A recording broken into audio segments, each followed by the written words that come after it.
नाव सांगा तुमचं. रमाबाई नाटेकर. काय त्रास होत होता तुम्हाला? कंबर गॅप. कसं समजलं ते? थोडं थोडं थोडं 6 वर्ष चालू झालंय. हां आता 3 वर्ष झाले, जास्त झाले. हां. हे कंबरचं गॅप आणि अजून दुसरा काय त्रास होता हा? तुझं ते मुंगे येऊन पडले मी. हां पडल्यावर त्या पायांवर मोठा बोट मोठा हे मेन बोट हां. मुडपले. हां मुडपल्यावर महिन्यानंतर तसका लागलाय हां. दगडाला. हां तसका लागल्यावर बोटा फुटले, हां.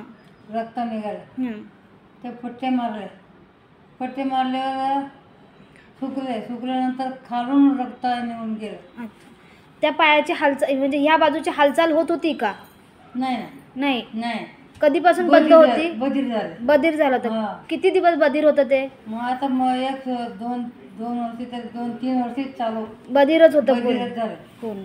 रक्त होऊन काय राहिलंच नाही. हां. बधीर झाले. एकट्याला चालायला जमत होतं का? नाही ना, उतरून ठेवावं लागले पाय. नाही चालायला जमत होतं. सापर घातल्या का चापायचं सोडायचं आणि जायचं. अच्छा.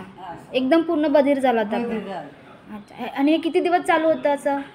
मी चाललाच नाही. 1 वर्षाचे पाय दुखल्यामुळं हे असं चालल्यामुळं पडते म्हणून 4 वेळा पडलं. एक गुडघा काळा निळा झाले अच्छा. पडून. मग चालायलाच नको म्हणून आता वर्षभर बसूनच. अच्छा. मग एकटी चालतच नव्हती? कोण धरूनच चालवायचं का? नाही, चालवायचं. हां. बाहेर आला तरी हे दार इथं, अच्छा. हे दार इथं परत टेक. अच्छा. हां. ते चालताना पायामध्ये मुंग्या येत होत्या का? लयच लयच मुंग्या यायच्या. आणि दुखायचं कुठे कुठे दुखत होतं तुम्हाला? हे पायाला दुखणं. हां. पायाला खाली हं. खाली दोन्ही पायाला हं. उभी राहायला येत नव्हतं. हं. कापूसवर तांबल्यासारखं. अच्छा. हां. पुरं बधीर आहे. कमरेला दुखत होतं का? हा, कमरेत दोन्ही बाई हां. कमरेत. खाली कपडे बिपडे काय माहितीच होतच नव्हतं मला. पूर्ण बधीर झाला होता. पूर्ण बधीर दोन्ही. असं झोपल्यावरती एकटीला उठायला होत होतं का पहिले? हे बाजूला उठायचं, हां. हे बाजूला झोप, हां. हे बाजूला. आता खाली एकटी झोपले तर एकटीला उठायला होत होतं का? हे बाजूलाच उठायचं असं. एक बाजूला. या बाजूनी नव्हतं जमत? नव्हतं. अच्छा. एका बाजूनी जमत होतं, एका बाजूनी नव्हतं जमत. मग आता हे बाजू झाले ना, हां. हे बाजूलाच उठायचं. अच्छा. मग आता ऑपरेशन झालं. मग आता ऑपरेशन झाल्यापासून कसा फरक जाणवतोय? आता चालले ना, हां. मुंग्या थोडा कमी. हां. पण अगोदर मुंग्या लय लय यायचे. हं. औंधला गेले दवाखान्यात. हं. तिथे व्यायाम सांगितले हं. कसं करायचं. व्यायाम झाल्यावर थोडं शाळेला भाग कमी झालं. त्यांनी 6 हप्ता सांगितले. बरोबर. 3 हप्त्यामध्ये परत त्या आपल्याला सांगितलं करायलाच पाहिजे, इलाज नाही म्हणून. बरोबर. मग इकडं आलं.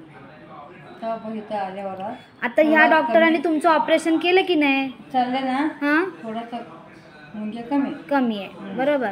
आणि झोपायला उठायला जमत नव्हतं ना, झोपल्यावरती उठायला जमत नव्हतं. मग आता कसं जमतंय? पण ही बाजू उडते आता. हां. उठते ना ते या बाजूने. हे अजून बुल हां. असं पडून केलं. हं. हे बुलच आहे. अजून 15 दिवसात थोडं थोडं व्यायाम करणार तर बरं होऊन जाणार. हां. पण पहिल्यापेक्षा फरक जाणवतोय ना? हां, जाणवतो. पहिल्यापेक्षा फरक आहे. किती टक्के फरक आहे? म्हणजे पायामध्ये पायाची हालचाल करून दाखवा मला बघू. पहिले हालत होता का पाय? आहे ना? हां. थोडं थोडं थोडं थोडं. आता कसं आहे? आता हे बरोबर थोडं आहे ना? पण नस ना, हां. झोपल्यानंतर आता जाणवते का? हात लावलेलं जाणवते का? सणका मारतात. हां. पहिले नव्हतं ना जाणवत? मग पहिले काय 2 वर्ष झाली त्याच्यामध्ये काही पावर नव्हती? नव्हतं. झोपले ना, हां. ऑपरेशन केल्यानंतर हां. त्यात पावर आली ना थोडी थोडी, म्हणून ते असं करायला लागलं. असं होतं. बरोबर. हे हातरून मध्ये आता पांघरले ना, हां. असं होतंय. बरोबर. पावर येते हळूहळू हळूहळू. बरोबर आहे की नाही? तेच ध्यान. हां. ध्यान पोटात देत नाही मी. बरोबर. त्याच्यावर ध्यान देते. बरोबर. झोपून झोपल्यावर मला वाटलं कोणतरी सरकतं का काय खाली. असं पहिले काहीच जाणवत नव्हतं ना, नव्हतं. आता त्याच्यामध्ये पावर यायला लागले ना, म्हणून ते असं जाणवतंय मला आता. वाटले रक्त बी लावलेले आता हळूहळू व्यायाम करून सगळं व्यवस्थित बरं होऊन जाईल. बरोबर. म्हणजे एवढं आहे की पहिला जो त्रास होत होता त्याच्यापेक्षा आता तुम्हाला बरं वाटतंय की नाही वाटतंय? वाटतंय ना. बरं.